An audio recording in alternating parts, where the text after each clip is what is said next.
Hello friends, my name is Amit. Welcome to NT and Quality YouTube channel.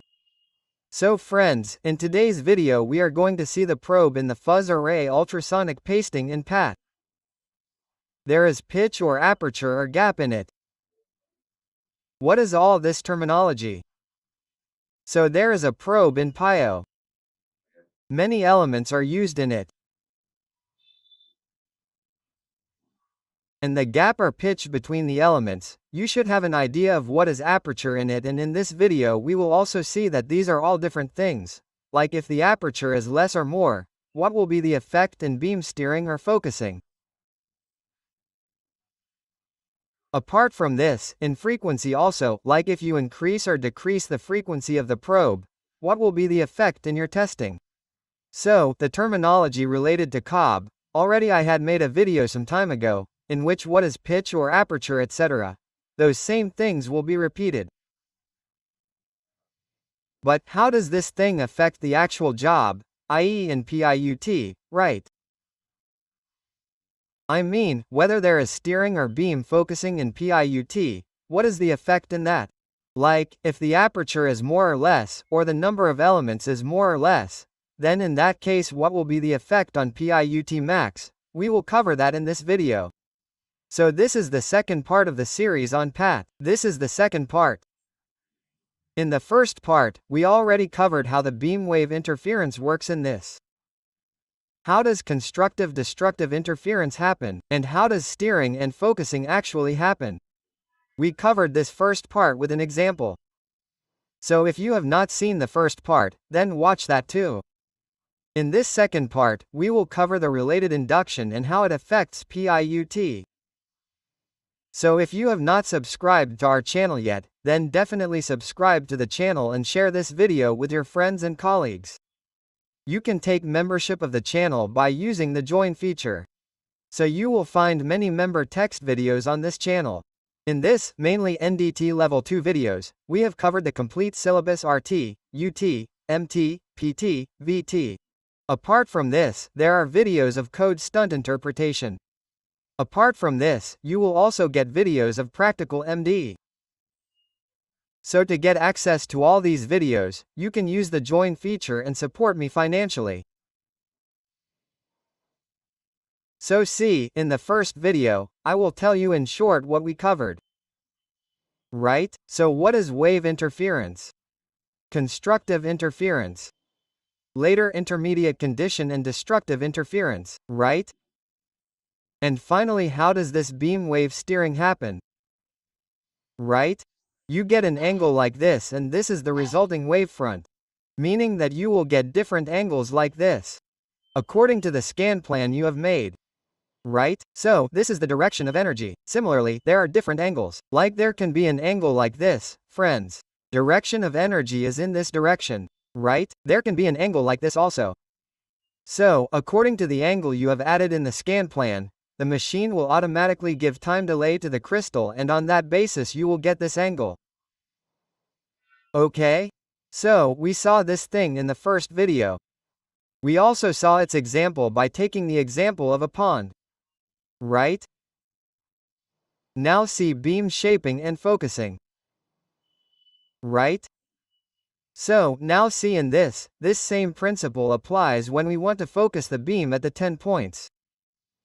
What we already saw that we use wave interference, we have to do focusing in the same way in steering. Suppose, even then the same principle will be used. There is no change in this, right? So in this the machine will give the timing in such a way that from the elements on both sides you will get different wavelets together, and finally you will see a wave, a point, getting focused there. By changing the timing of the pulses, we can make the sound waves converge at a specific location. Converge means you can focus it at one place. Right? This is what we call converging. So you have to converge at one specific location. You have to focus the beam. So this is how you can use it. Just like how a magnifying glass focuses sunlight to a point, like a magnifying glass. How do you focus sunlight at one place? Right? You must have done this practically in your childhood, Like if you want to burn cotton etc., then take a magnifying glass and focus the sunlight at one point, on the cotton, it will burn automatically. Even if it is a paper, you will get hole in the paper. Meaning, the whole hole will be visible, right? You must have done this practical by using a magnifying glass. So, suppose it is a magnifying glass, a wave is coming from here, all these waves are at one place. They converge at this point. Right? So this is called converging or focusing. So it is the same in the probe as well. Suppose this is your probe, so we use the waves in the probe in this way. The waves interfere so that you will get focus at this point. So 4 important prop parameters have a number of interrelated effects on performance. So here now there are different parameters of the probe. So we will see this, from which you will know what effect it has on the performance. So, first of all you have to understand what is pitch. What is aperture? So pitch is the distance between individual elements in the probe. So there are different elements. The distance between them is called pitch. Right? Like this is one element, this is another element, so the distance between these two is, I mean the center to center distance. If you consider it like this, then this is called pitch. So I have put its figure here as well. You can see this, right? So the center to center distance of the prop is center to center of the element. This is called each. Apart from this, there is aperture. So aperture refers to the group of elements that are activated together to create a focused sound beam. So all aperture means that starting from here and this distance, okay? I will show it with color. Starting from here, this distance is called aperture. So the entire group of elements will be covered in this. So whatever number of elements you take, right? There is a setting in PAT that you can use the entire element, or it depends that you don't have to use the entire element. Like there is a probe of 64 elements but you have to use only 32 elements out of it, right? So that much aperture will be yours. You can use as many elements as you want, right? So it also depends on the machine, right? If the machine is 164, then you will be able to use less elements in it. Okay? So here the meaning of aperture is that the number of elements you fire, that much will be your aperture. And aperture has a very important role here, right? Meaning you have to do focusing or beam steering. You need a good image. So here the role of aperture is very important. We will see this further. This is the height, right? So this is called the height of the element. And there is a gap between two elements. This is called G. And E is the width of the element. Right? It is the width of the element. So height and width are like this. So you can read it. Like A is aperture. H is the height of the element. E is written as pH. E is your width. G is spacing between active elements, right? So this G means you can say gap. Okay? So now see, suppose we increase or decrease the pitch, aperture increases, decreases, then what is the actual effect on PAUT, right? This is important. You should note it down. If you give any exam, like PUT PCN examination, then questions related to it also come in it. Right? So see, decreasing pitch means that you decrease the pitch. Both the center to center distances decrease, right? In that case, making elements close together means you keep the elements closely with each other.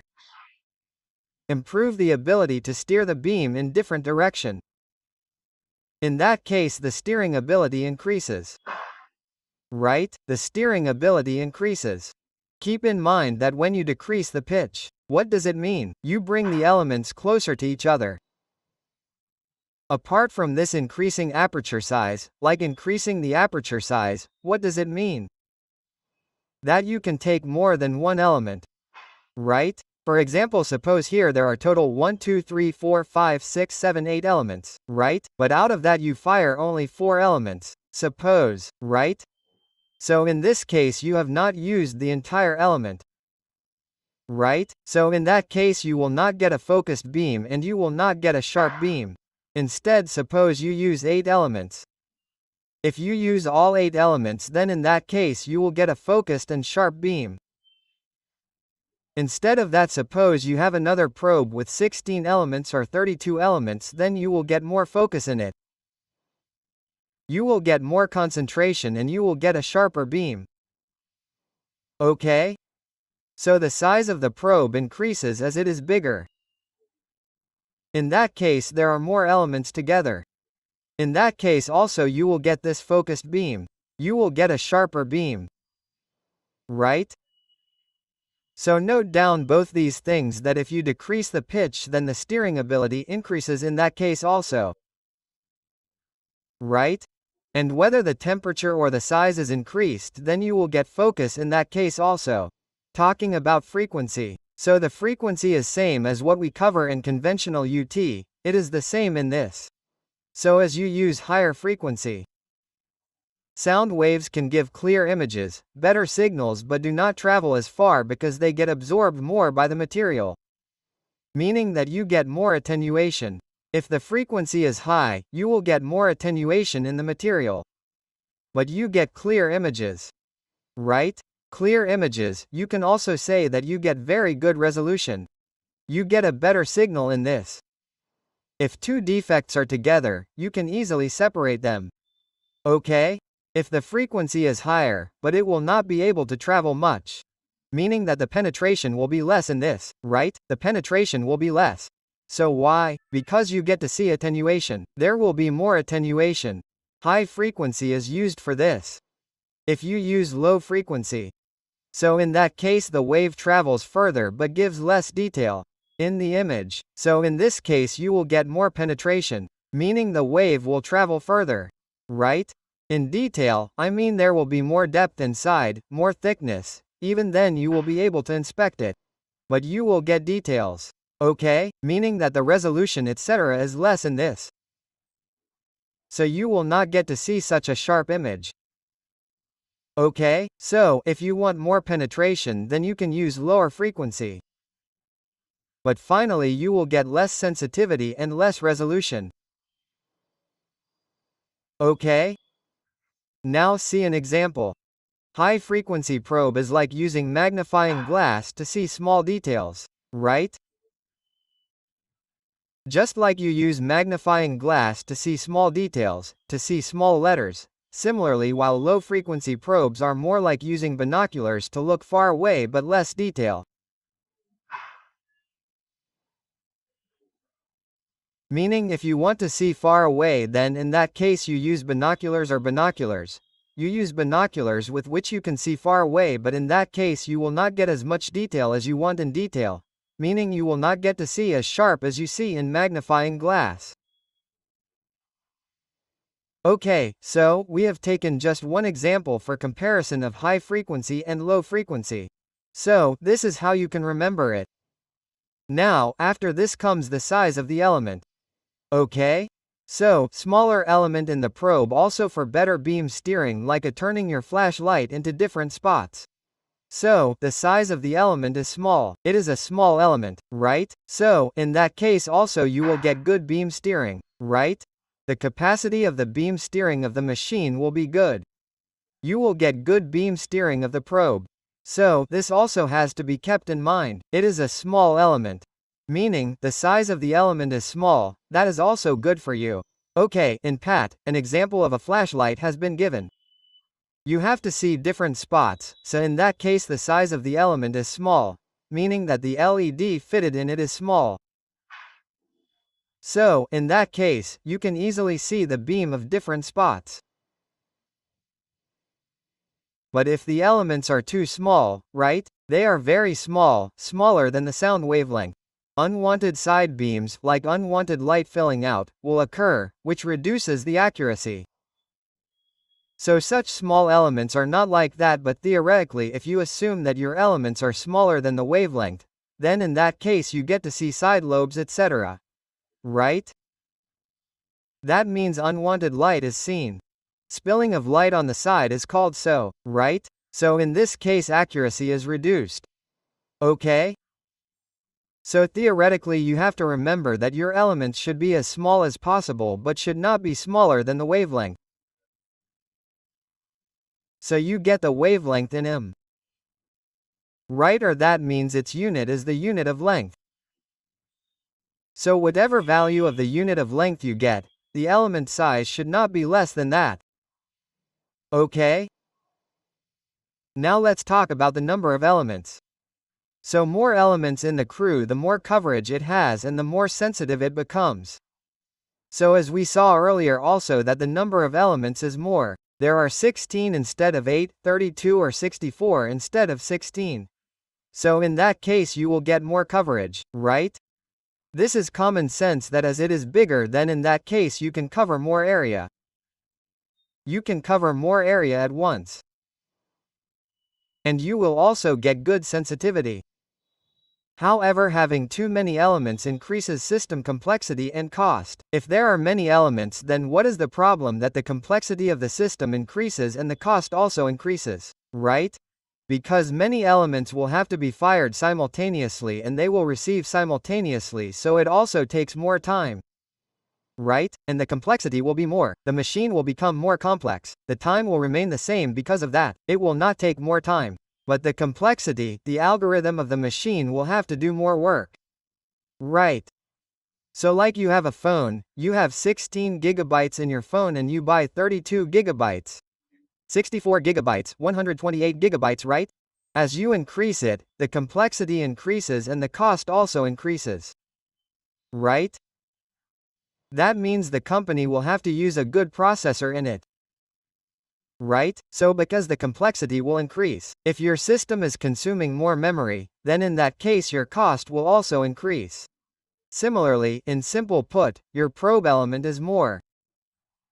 In that case the complexity of the machine will increase and its charges will also be more. And in the last look, you can see this table. Right? Like if you decrease the pitch or decrease the width of the element. In that case your beam steering ability increases. Right? The capability increases. A constant number of elements means that the number of elements is the same, right? You have not made any change in the number of elements. But you decrease the pitch or decrease the width of the element. In that case the beam steering increases. The capacity increases. And you increase the frequency or increase each. In that case you get unwanted grating lobes. Right? Now what are these lobes? This is a theoretical concept. Look. Whenever you use any probe, whether conventional or duty, you get two types of lobes in it. One is called grating lobes or main lobes and the other is side lobes. Right? So your main beam, this 0 degrees is written, isn't it? This is your main beam. There are such unwanted signals around it. Right? This is called main lobes or grating lobes. And when the entire beam is spread, you get to see many lobes around it as well. This is called side lobes. This is also unwanted, right? So whatever lobes are there, all are unwanted. So let's assume that you have, and because of this, there is a problem of crosstalk, etc. Right? Due to crosstalk, you do not get the final intensity that you should get. Right? This is a very big topic actually. But keep this in mind that when the pitch increases or the frequency increases, in that case you get unwanted grating lobes. If you increase the width of the element, then in that case you get side lobes. Right? So just like conventional utilization, in the same way you get side lobes. And in this case, your steering capacity also gets reduced.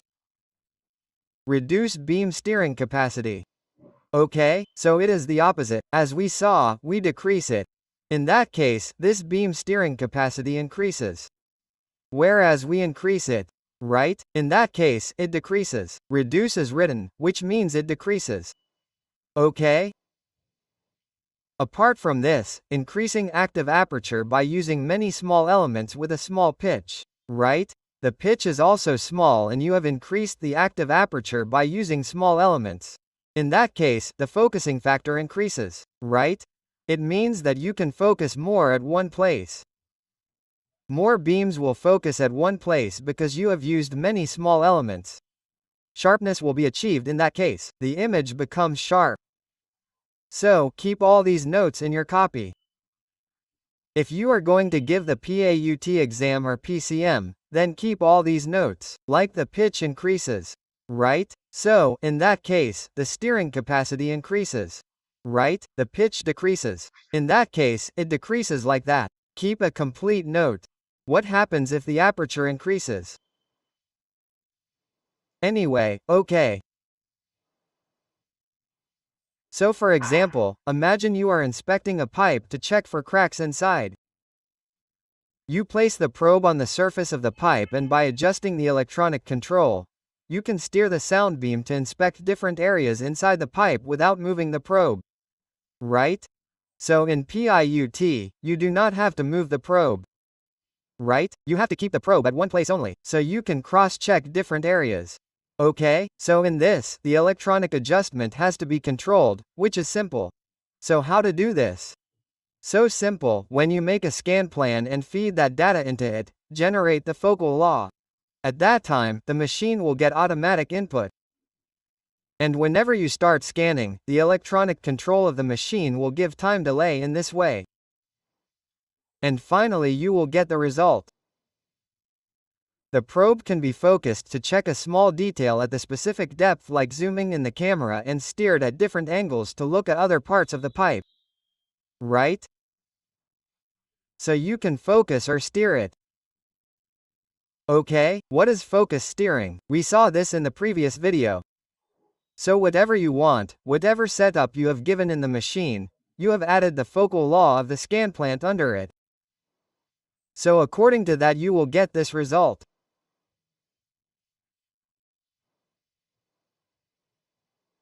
So see, okay. So for now we will keep this much in the video. In the next part we will cover what is effective aperture, etc. Right? And what is the difference between conventional transducer and PAUT transducer? Right? Apart from this, if we see, then how does its example, simplified example, beam steering work? Right, how will the different aperture size and beam steering affect it? Right, like you have taken different aperture sizes. Is it 64 or 32? Right? In that case, we will see how much your angle will be less or more. This is a very interesting topic. We will cover it in the next part. There are different formulas for this too. So I have taken simplified examples of this too. Right? So, we will cover it completely in the next video. So, I hope you have understood this video. If you want to ask anything in this series, if you have any doubt in this video, then you can ask me in the comment box. Okay, thank you.